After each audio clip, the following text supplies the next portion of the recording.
Welcome to Biology Pathshala. Today's class is dedicated 12th class student और आज का topic है micro organism in sewage treatment. Very important question. So आज हम इसे डिस्कस करेंगे माइक्रोब्स इन ह्यूमन वेलफेयर में. ठीक है, तो सूक्ष्म विज्ञान और मानव कल्याण का एक कॉम्बिनेशन है ये चैप्टर. इसी को हम लोग डिस्कस करेंगे और सबसे पहले हम लोग डिस्कस करेंगे माइक्रोब्स इन सीवेज ट्रीटमेंट. ये बहुत इंपॉर्टेंट क्वेश्चन है, चलिए इसको डिस्कस करते हैं. कह रहा है explain the role of the micro organism in sewage treatment. हमें सूक्ष्म या माइक्रो ऑर्गेनिज्म का सीवेज ट्रीटमेंट में यूज बताना है, रोल बताना है. तो let's discuss about microbes in sewage treatment. Sewage is the municipal waste water containing the large quantities of the human excreta. जो सीवेज वाटर होता है उसमें बहुत ज्यादा वेस्ट मटेरियल्स होते हैं ह्यूमंस के, एक्सक्रीटरी वेस्ट प्रोडक्ट होते हैं. तो ये फेसेस हो गया ना, यूरिन हो गया, और भी वेस्ट मटेरियल्स हो गए, एक्सक्रीटरी वेस्ट मटेरियल हो गए. Sewage is treated in the sewage treatment plant. और सीवेज का सीवेज ट्रीटमेंट प्लांट में काफी ज्यादा यूज किया जाता है, दैट इज द STPS. तो ये याद रखेंगे. Treatment of the waste water is done by the heterotrophic microbes naturally present in the sewage. और ये जो ट्रीटमेंट होता है वेस्ट वाटर का वो एक हेटरोट्रोपिक माइक्रोब्स के थ्रू होता है जो नेचुरली सीवेज में प्रेजेंट होते हैं. It involves a 2 step. इनमें 2 स्टेप्स होते हैं. First one the primary treatment. तो ट्रीटमेंट इसलिए किया जाता है ताकि वो रिसाइकलिंग होकर के कहीं ना कहीं यूज हो चुके. Let's see. In this step there is a physical removal of the rolls and the small particles from the sewage through the filtration and sedimentation. So both filtration से फिल्ट्रेट होंगे, sedimentation से वो अलग होंगे. ठीक है, तो ये जो स्टेप है basically physical removal of large, जो जितने बड़े मॉलिक्यूल्स हैं साथ ही साथ स्मॉल पार्टिकल्स हैं वेस्ट मटेरियल के, उसे सेडिमेंटेशन के थ्रू अलग किया जाता है. तो ये बात याद रखेंगे. And the secondary basically important है, that is the secondary treatment or a biological treatment. तो प्राइमरी ट्रीटमेंट के बाद एक सेकेंडरी ट्रीटमेंट किया जाता है या बायोलॉजिकल ट्रीटमेंट किया जाता है.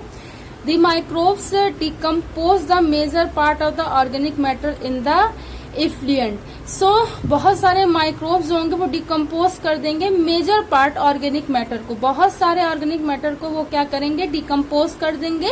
And it reduce the BOD, biological oxygen demand को भी ये क्या करेंगे, रेड्यूस करेंगे. तो बेसिकली जितना और भी जो मटेरियल है वो एक तरीके से रेड्यूस हो जाएगा. When the BOD of the sewage is reduce, जैसे ही बायोलॉजिकल ऑक्सीजन डिमांड सीवेज की रेड्यूस होगी, significantly the effluent is passed into the salting tank and where the bacterial flocks are allowed to sediment the forming the activated sludge. जैसे ही BOD से बहुत सारे क्या करेंगे reduce हो जाएगा सीवेज से, तो उससे क्या होगा कि एक बैक्टीरियल फ्लॉक्स अलाउड होगा और जो सेडिमेंटरली एक्टिवेटेड स्लज में बदल जाएगा. तो ये बात याद रखेंगे. अब ये एक्टिवेटेड स्लज आगे चल के बायोगैस, डिफरेंट टाइप की गैसेस के फॉर्मेशन में या एनर्जी फॉर्मेशन में क्या करेंगे, हेल्प करेंगे. Next time A small part of the activated sludge is pumped back into the aeration of tank to serve as the inoculum. So जो small part activate होगा sludge का, एक पंप एक मतलब बैक पंप की तरीके work करेगा, मतलब एरिएशन टैंक के लिए जहां से ऑक्सीजन और मिल सके, to serve as a inoculum. एक इनोकुलम पार्ट पे या एक स्पेसिफिक पाइप लाइक स्ट्रक्चर होता है उस पे जाएगा. Another type of the anaerobic bacteria digest the bacteria and fungi in the sludge producing the methane.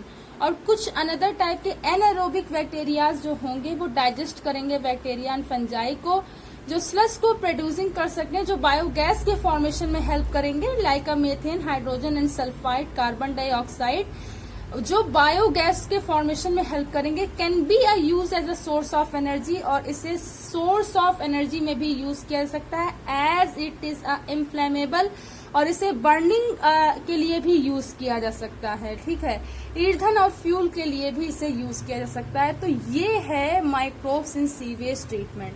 I hope कि आज की क्लास आपको समझ में आई होगी। अगर आज की क्लास आपको समझ में आई हो तो उसे ज्यादा से ज्यादा लोगों तक शेयर कीजिए, लाइक कीजिए, सब्सक्राइब कीजिए। बायोलॉजी पाठशाला का बेल आइकन, उस घंटे के बटन को दबाए रखिए ताकि आने वाली लेटेस्ट अपडेट आप तक पहुंच सके। Thanks to all student to watch my Pathshala. Thanks again and keep watching.